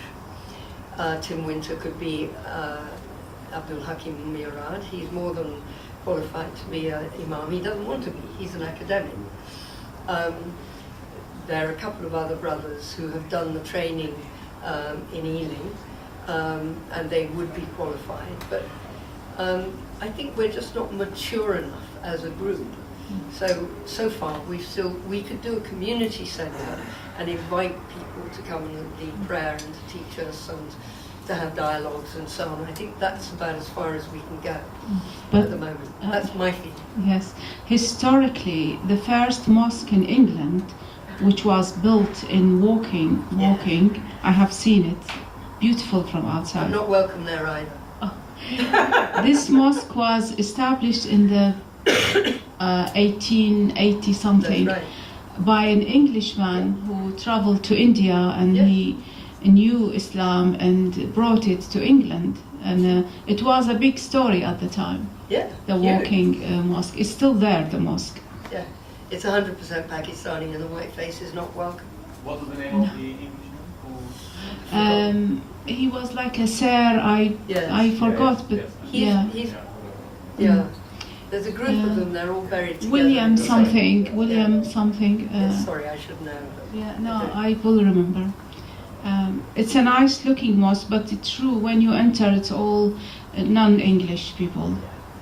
Can I just kindly ask you, did you try to write your spiritual experience and conversion to Islam? It would be a very good book. It's a very nice project. I'm such a beginner still. Even though there are many beginners. You know, I feel it's just what you have told us, of your dreams and your contacts with the Omani people. Just like the story. I've spoken to a few people who have shown interest, but I'd be reluctant to write. One of the people I brought to Islam was a German MTV presenter, Christiana Bakker. And Christiana's written her book. Yes, fantastic. And I think it's done some good. You do. Here at the Iraqi Cultural Center, we do help people to write their book, and we print it for them. So here's your chance. I think I wouldn't do the same book as Christiana because I'm much more interested in the aspect of comparative religion. So I'm not particularly interested in my own, why did it happen on this way and that way. But I'm very fascinated by what is the block to Islam. What is it that meant when I was praying in Farm Street very hard, that I knew there was something out there. I didn't know what it was, but I knew it was there. And of course it was Islam. The point, which is a very important point, that the main barrier now, the main psychological barrier against the conversion to Islam is the media. And that by itself is a media. Is an anti-brain emotion. But amazingly, the Jewish head despite of all Channel 4 that, is it's doing a helping good people job. to convert to Islam. Yeah, absolutely. Yeah, I mean, he put me in the promo for the whole of Ramadan. I was in the promotion. He didn't have to put they didn't have to put a convert. Do you have any idea whether, it's just a historical question, and I was really sort of entertaining the idea that Queen Victoria was a Muslim at the end of her life because of her secretary, who was Abdul Karim. He was a Yes. Muslim. Yes. And she wrote letters even in Urdu, which is very close That's to right. Arabic. But when she died, her son burned all the letters and communication, and they kicked Abdul Karim, secretary, from her. Yeah. I mean, was she I can't comment, but this is part of the English character, and absolutely Queen Victoria's character. She was a highly intelligent woman, and scholarliness was very important to her, and she would have followed any thought that attracted her. She would not. She was Queen of the Commonwealth, for God's sake. She's not going to say, "I'm not allowed to read that," So she would not put any barrier to something that interested her. To say she had said Shahada is something I don't know, but a bit like Charles, she was sympathetic to Islam and felt very at home in the company of Muslims. And that probably shocked her court, just as they didn't like her with her manservant, John Brown. Who was a rough Scotsman who wouldn't have any manners. And she liked that. She liked the fact that he was honest. I think she's a Muslim because the fact of their association, her and her private secretary, on many occasions they were just not talking to each other, and he was composing her letters, and he's a Muslim, and he was a very pious Muslim, in fact. There are some degrees of Islam. My very best friend from school, we were very different people, but in the way that boarding school throws you together in a dormitory, you become friends for life. And when she was dying of cancer, I made sure she was at the London clinic, which is only a block up from me, so I was with her all the time. And we had lots of talks about religion, and she was very pro-Islam. She said, "How do I become Muslim?" I said, "You say after me." And she said, "The Shahada." I said, "Now you're Muslim." "Oh, good," she said, "I wanted to die Muslim." So maybe that's what happened to Queen Victoria. But she was buried in a Christian graveyard with me saying Muslim prayers. So we do have support within the royal family, within Buckingham Palace. Yes, definitely. Definitely. I am surprised that you feel rejected among Muslim communities, because I thought you would be welcome. Most welcomed. You're welcome as an individual, but not within the community. If you look at the representation of intelligence and willingness to work and whatever, you will, if I was in, and I was in, a treasurer, this is factual and I'm not complaining and I've forgiven what happened. But I was treasurer of a mosque, and to help them out in some difficulties, the difficulties having been caused by straightforward fraud and theft, I gave £25,000, which was not a great amount of money because Allah gives me too much.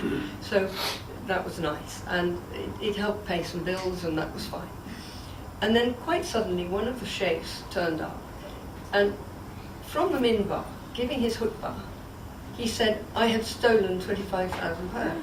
You? Yes, and that I was absolutely to be banned from the mosque. And I sort of thought, you know, if I got my hijab on too tight, you know, I can't understand what I'm hearing. And I was really, really upset because I thought they were my community. And a friend of mine organised that I was to meet him afterwards, and he brought flowers. And you know, the wretched things wouldn't die. I tried to pour acid on them and they still bloomed. He said it was politics and it was a test from Allah. I said, no, it's a lie in the mosque. And he said, well, I can apologise to you now. I said, no, apologise in the mosque. That He was wouldn't, very so I didn't strange. go back. And what had happened was that they wanted to get the money of the asset, the mosque, which was a gift from the Sultan of Brunei. And what I had done was to make it more difficult for them to take money out of it. And so they had to get rid of the group that were running it, which was all English. And we had really made the place sing. We'd put a proper kitchen in, we had lovely food, Turkish food because it was a Turkish mosque. The place was clean, we had vegetables growing. The place was really good, and as soon as we were chucked out, it went to Brecon Room. But the English like organising things. I'm not saying that that's a good thing. You know, many people like their mosque to be a bit scruffy. But, you know, that was the extent to which I did not fit. And they just laughed. They thought it was terribly funny. Having done that to me, they had also, there's a brother who is a member of the Scottish aristocracy, and he converted to Islam and joined this community. And he was told by the Sheikh that he would lead England behind the Mahdi. And that's heady stuff for a new Muslim, you know, to be made to feel that important. And so he started giving lots of money. And one of the members of the community, the Sheikh ordered that he was to be made a head factor of the farm at a salary of 60,000. Now in Scotland, no factor, even a factor with generations of knowledge of farming, the most they would earn is 30,000. And so his father disowned him, and he had a very, very hard time. And he's still Muslim, mashallah. This is 25 years old. And I met him the other day, and he's coming to our Eid picnic in Regent's Park, converts picnic, to which all are welcome, Hindus, Sikhs, anybody, and all those of no religion. But, you know, this is the sort of thing that happens. We're cash cows, we're ridiculed behind our backs, and it's not just me it happened to, it's happened to others. It's sad. We are sorry to hear about this, but all what we could say now, That was consider this is your home. That was the bumpy bit in my dream. And I think I've understood from it not to judge a medicine by those who don't take it. You know, the Quran is everything. The people who are pure in the Quran, they look at you with nur, and they couldn't care less if you're white, black, or polka dotted. They just see you as a soul seeking Allah. And that is where I'm at. And the rest of it, we have to do what we can in this somewhat imperfect world. No gain without. A little bit of No pain. That's why pain. Alam Nashrah Laka Sadrak. I love it. We have exhausted you, I feel. No, I've got to keep talking. We've got another 10 minutes. Yeah, it's certainly very interesting. I mean, how are you doing in Ramadan? Being very long summer days. Well, one of the nice things about Ramadan in England is that it's different every year. Well, not every year, but every decade. And in winter, it's a nightmare because you've got to somehow try to get to the mosque by 7 o'clock and the traffic's dire and, you know, you can't get your work done and it's all a nightmare and, you know, you end But up you there. break fast at 4 o'clock in the afternoon. Yeah, I mean, it doesn't feel like you've done anything special, you know, so you try to spend more time in the mosque. This is nice because the problem is not the fasting, the problem is the fatigue. And I asked Wahida not to ring me before 11 this morning because I knew I wanted to be awake this evening, so I slept in this morning. But normally, of course, I'd be working, so my time to have fuzzy brain would be between 6 and 9. So I try to get home and rest, and I suppose as soon as you've win, what is it, 5 minutes of having water, hey, you're ready for anything. I mean, in your clinic, did your conversion to Islam affect in any possible way your visitors, your patients, or the amount of patients you normally receive? Was it a kind of a block or against? I've not Barrier. lost one patient because I'm Muslim, nor do I think I've gained one patient because I'm Muslim. I think I'm a doctor. I think of the community, my Jewish patients are much more happy with my Islam and talk about Islam and talk about fasting and talk about our shared religion much more than the Christians, because of course I converted from Catholicism. But I have many Catholic patients who are friends, and you know, they don't ask and I don't tell. It's just like that. I wait for them to ask. I'm not somebody who is going to preach. What I learnt from Bibi Mazoun was That's the mother of this. the mother Sultan. of the Sultan of Oman, was when I went to Oman, I was given a protocol car in the morning to take me to Mass. So she was very happy that I should pray in a Catholic church in her country. That was free, I didn't have to pay for it. And when she showed me and my religion utmost respect, and that's sneaky, because she knew that's how she'd get me. She was really clever in playing me. But you cannot convert someone without respecting them first. When you respect them, show how much you value them, and then just pull them towards something more. She was really smart. So that was the trick. Yeah. Valid one. Yeah. Yes. I understand you look like, or you sounded like you were on a mission to convert to Islam, and you achieved that. I was on a mission to convert to something. And that made you happy. Okay. Now, do you think you can be on a wider mission to try to help people or to show the way to others, you know, to convert to Islam? If I was a good Muslim, I would. But you know, I'm a baby Muslim. I can't even do tajweed properly. You know, I don't think I'm the person that should be doing the teaching. I'm still a learner. I will, however, do what I call the Islam light stuff, like on Channel 4. I don't know those of you who've seen the clips, but there's a clip of me, blink and you missed it, and there are 3 frames. One is in close-up, and I'm saying, I have great sympathy for my non-Muslim friends who think I am completely crazy, and I'm talking about Islam. And then I say, what was the second thing I said? I say something like, I can't remember the second thing. The third thing I say, I'm talking about the end of Ramadan, and then I say, oh, and then, well, that was cool. Now that's Islam light. I mean, I could have said lots of long Arabic words. I know that would have put people off.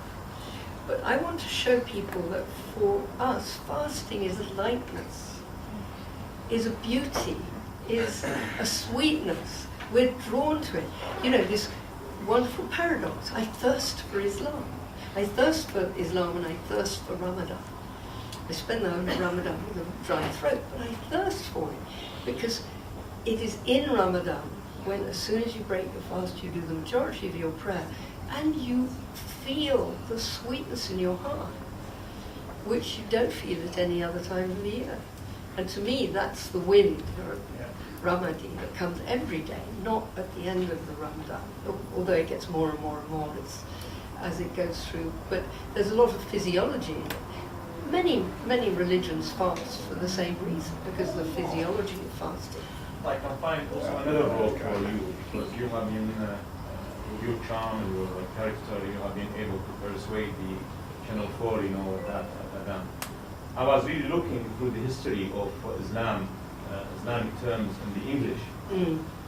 And Oxford Dictionary, in the beginning, the word Allah. Do you know what the definition of the word Allah? Allah, the name of God, the name of Muhammadan's God. Oh, sweet. That was the first Stunning. and the Muslims protested against that. Yeah. That we are not Mohammedans, even though people are saying we love Muhammad, Yeah. but we are not Mohammedans, we are Muslims. Yeah. We follow Prophet Muhammad. Yeah. And it is not the name of God, our God. It is the It's the same name. It is, and then they now change it into Allah is the Arabic name of God. Yeah. And that's it, So it's I remember much better. I'm glad that they've changed it. Yeah.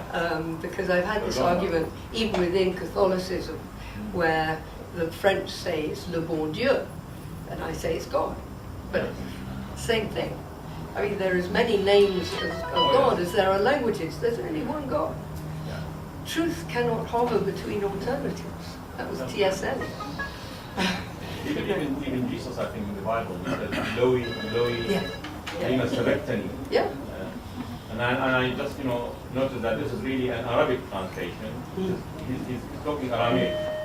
Ilahi, ilahi, lima sayyabtani. Yeah. It's very impossible that people say that, Abdul Hakim Murad has just written a book called The 18th Contentions. Yes.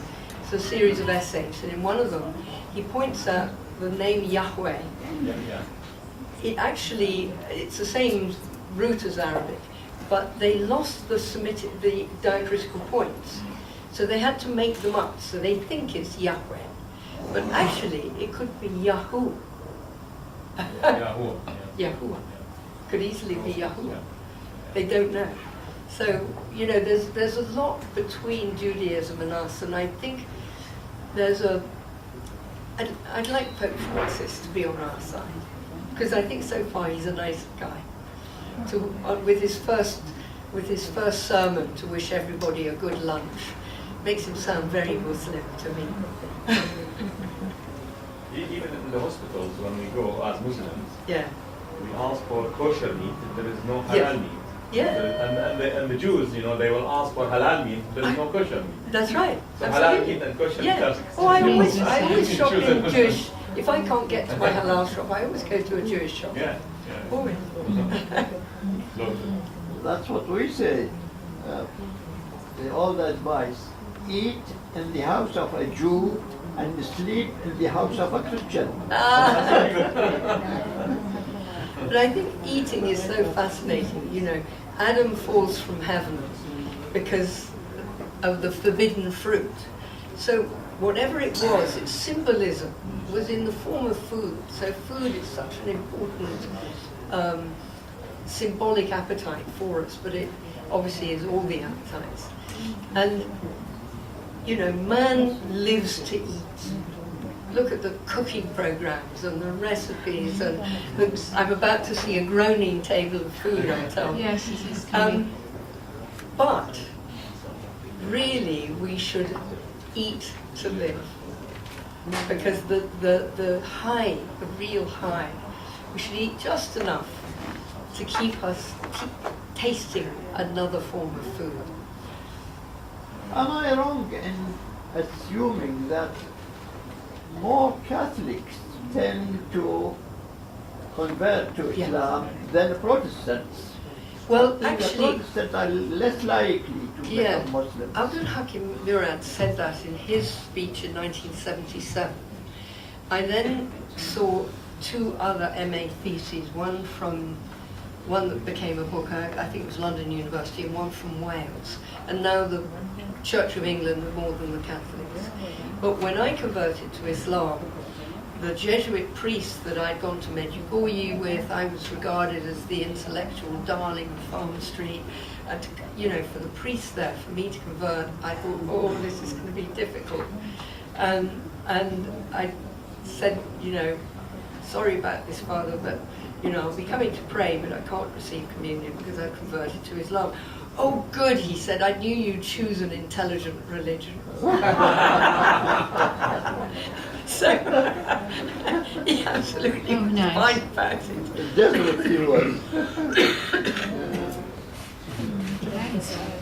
I mean, there are only a few minutes left to start. Sorry, Yeah. 1 minute. I mean, you were a Catholic, and now you're a Muslim. Yes, Now, I'm a Christmas. okay. Now, what do you think are the reasons that put these religions at odds? Sometimes people call for a dialogue between Called the religions. Crusades. Yeah. It's in our DNA, it's politics. Politics. It's politics. It's not. I had a friend who was a singer called Topov, and he made a lot of money in one musical which he toured around the world, Jewish, about old-fashioned Jewish ways, and he decided with this money to make a 26-piece documentary in Israel, and for the logistics of filming, he had the main rabbi and the main imam and the main bishop or cardinal or whoever they had at the Sea of Galilee at the same time. And he had a whole load of tables for people when they come back from their respective bits of filming. And these top imam, top spiritual leaders who were never allowed to speak to each other in Palestine, all went sat at the same table. And he kept the camera rolling. And he said the love between them was achingly beautiful. And he got their permission to use it as a backdrop for every single program. If the leaders of our religion love each other like this, why can't we? What is this folly? My brother and I, my brother's Catholic, and now that I can't go to his home anymore, we have a rich email correspondence. And I sent him this parable. And I said, this father, a special guy, like a really powerful guy, he has 3 sons, and he's really fond of his sons. And the first son, he teaches great wisdom and great knowledge, and teaches him the right way to be. And he watches him, he sets him on the road to his life. And his son is, mashallah, beautiful. And then gradually he starts to become a bit venal, and the compassion goes out of his life, and he gets a bit nitpicky, and he gets a bit possessed of status. And so he thinks, I'm going to have another son. But he has another son. And he fills him full of compassion.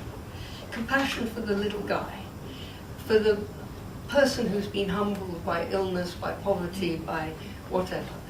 And this person is followed by many people, and he's sweet to everyone. But his brothers don't like him because they realize that he's showing them up. And so they kill him. It's awful. It shouldn't happen. But it happened. So he watches these 2 groups following his 2 sons. He watches them still fighting each other. And he thinks, I gave my lifeblood to those 2 people. But what I can do is just at least get one more son who will sum up everything I taught the other 2. And I will give him the wisdom, the final wisdom of absolutely everything I knew. And so he does. And what happens? They're still fighting. The kids are still fighting. Should we be surprised that children are still fighting? My brother's won't talk, won't say the word Muhammad. He calls him the third son. Now we refer to the third son. He was brought up by a Benedictine, who was a very, very holy man who wrote lots of books called Dom Hubert van Zelle.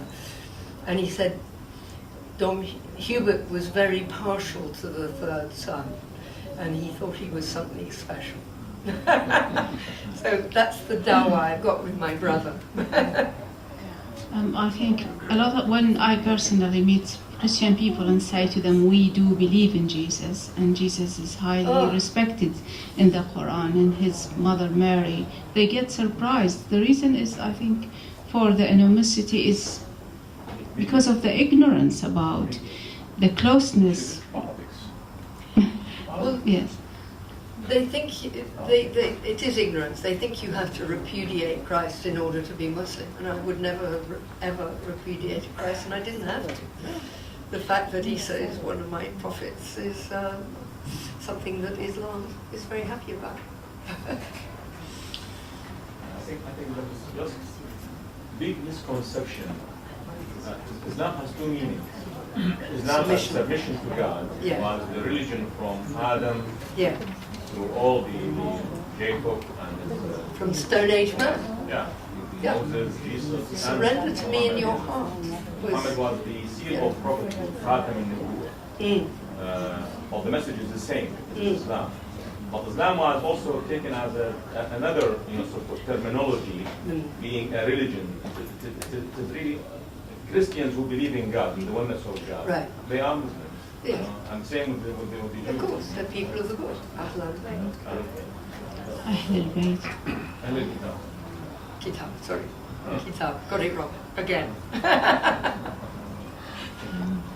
Is it iftar time now? صار الصور. We're done. Done. Thank you. Again, thank you so much. It was really pleasant. We enjoyed it so much. Shall we all move to the next room where iftar is? Yes, especially. Yeah. Very good, Azan. Yes.